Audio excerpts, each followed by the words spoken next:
All right, pick 10. Likely just going to take Amon-Ra. I'm not afraid to work into Amon-Ra a fair bit more. I'm not going to let too much exposure scare me off, especially this early.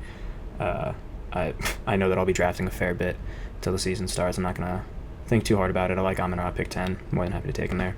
If Puka's there, I'd love that even more. But we'll see. We shall see.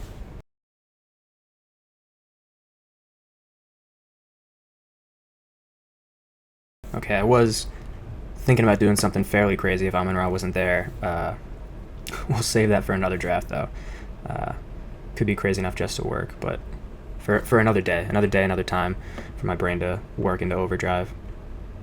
Happy with any of these top three if they make it there. More than happy to take them. If not, I do like a chain a fair bit. Yeah,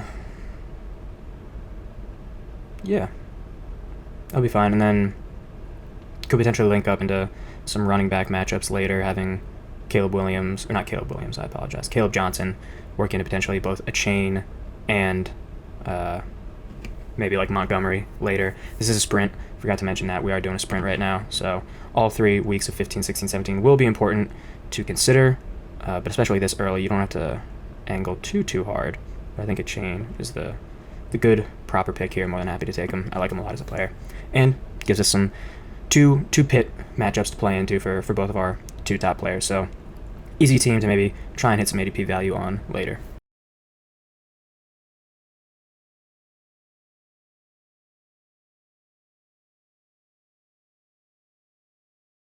What a shame.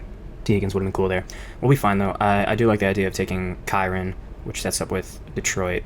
One matchup, and then I was hoping maybe we could get JSN at 39, get a little bit lucky, but we can take like Cup or something later, and then we can also fit in some ATL stuff much later to justify it. And as I mentioned earlier, Pitt plays well into this. I do think Metcalf is a slight bit undervalued, so I think he's a fine little tiny reach here.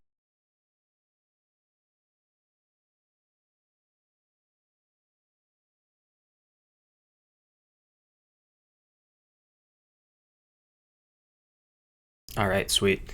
Get Kenneth Walker here. He sets up well for a matchup with Kyron, and then Indy and Carolina are some teams we can play into much later in the draft fairly well. Maybe not well, but easy for sure. And then at 63, I think I might take Godwin here.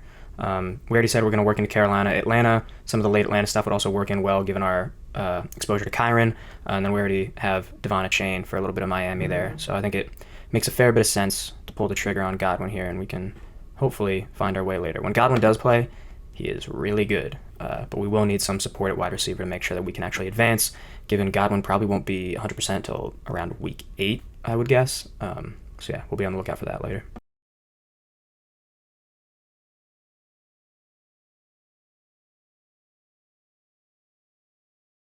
Okay, this is going to be a tiny bit strange, but I think we're just going to play into a Tampa double here.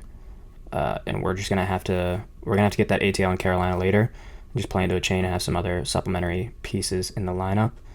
But after Pearsall goes, it would have been really nice to go Pearsall Downs, but since we didn't get Pearsall, and I can set up for a Tampa Bay double with 2 players that I admittedly really like, I think Agboka will season long may not be amazing, but I think week to week he'll have a ton of high upside, which is perfect for best ball.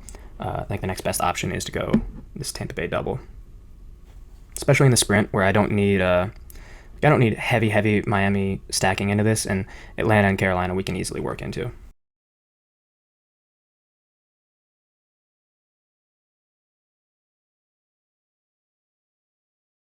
Okay, I think the plan here is Shaheed into Warren, and that'll set us up fairly well to take like Bryce Young much later if we can hit on the 2 Carolina wide receivers. I feel pretty good about that. I like that. And then Warren will just play well into Seattle. Not much else, so maybe I don't have to go Warren, but to be honest, most of the board in this range isn't like abundantly screaming out to me as like playing into these matchups well or offering like a high leverage upside based on what we currently have. Like I like Luther Burn a lot, but not necessarily in this sprint lineup. And with Indy, the matchups for San Fran and Jacksonville, like there are some okay wide receivers we could take a lot later. And I don't have much Warren. He certainly has like the ability to maybe pop off. Like he looked very good at Penn State. I do worry a lot about the Indianapolis offense, but I mean, he has a fair bit of opportunity there, to say the least.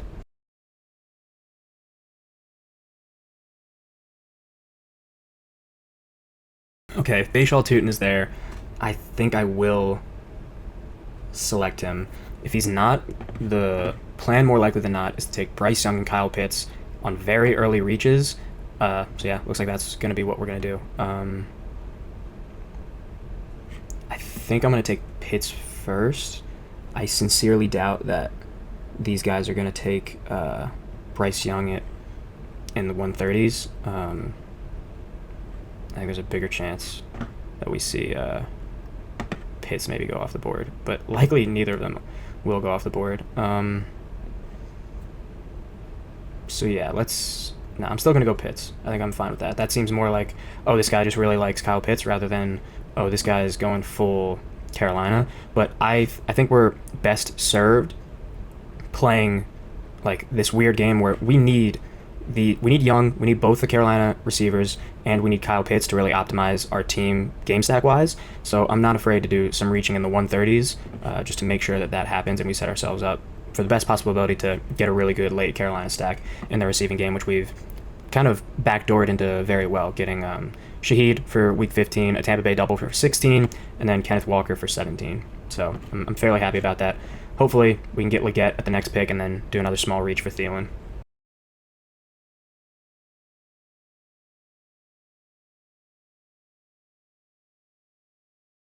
All right, going according to plan. Easy take with Leggett here. Just talked about how it lines up well, and then should be fairly easy to get Thielen here on a 1080p reach. Just because I don't think, I mean, there's a chance he's there at 178, but I don't know. I think Thielen's kind of the only consistency they have, even though he is super old. If he's healthy, he still plays pretty well, and for best ball reasons, I mean, he's a good red zone target for them. So still fine with taking Thielen, simply because of how it works into our current matchups, even though he's not someone I'm going to be highly owned on by any means. And then after Thielen, probably just work through some running backs here. Very happy with our stable core of running backs with a chain, Kyron and Walker, but definitely need some depth pieces to smooth everything out.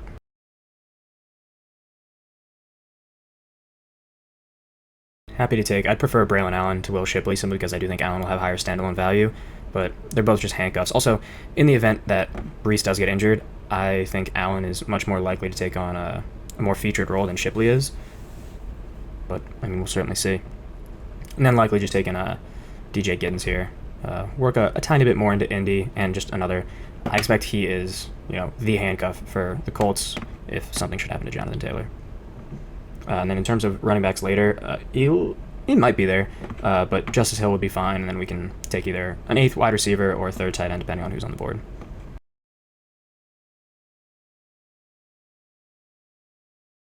Shame that Arroyo just went. I was just thinking about how we play equally as well in Seattle as we do Carolina, and I think Arroyo is a better tight end, so would have been fine taking him. At this point, though, probably just take Ray McLeod.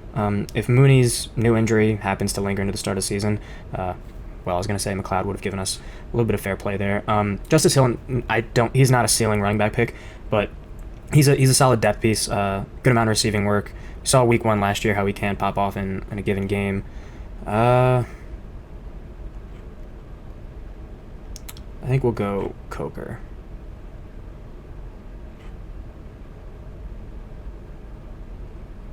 Yeah, we'll go Jatavian. Questionable which one's the right decision there, to be quite honest. I just fear more that Coker will be a little bit buried, whereas Jatavian will probably see the field more. Either way, what I was saying about Justice Hill is he's not a ceiling running back by any means, but the ceiling in this lineup is going to come from Carolina outperforming expectations to the point where Leggett, Thielen, and now Jatavian Sanders, are fantasy relevant, and we also need not only for Carolina to outperform expectations and the passing game, but for not all of the targets to go to Ted McMillan. We need a fair spread of receiving attention. And then obviously we have some fairly high upside players throughout the rest of this team. But this is a sprint unlike any other one I've done, so hopefully you enjoyed it, saw some of the thought process, and can take this into your next one. So appreciate you guys for tuning in. Have a good one. Peace.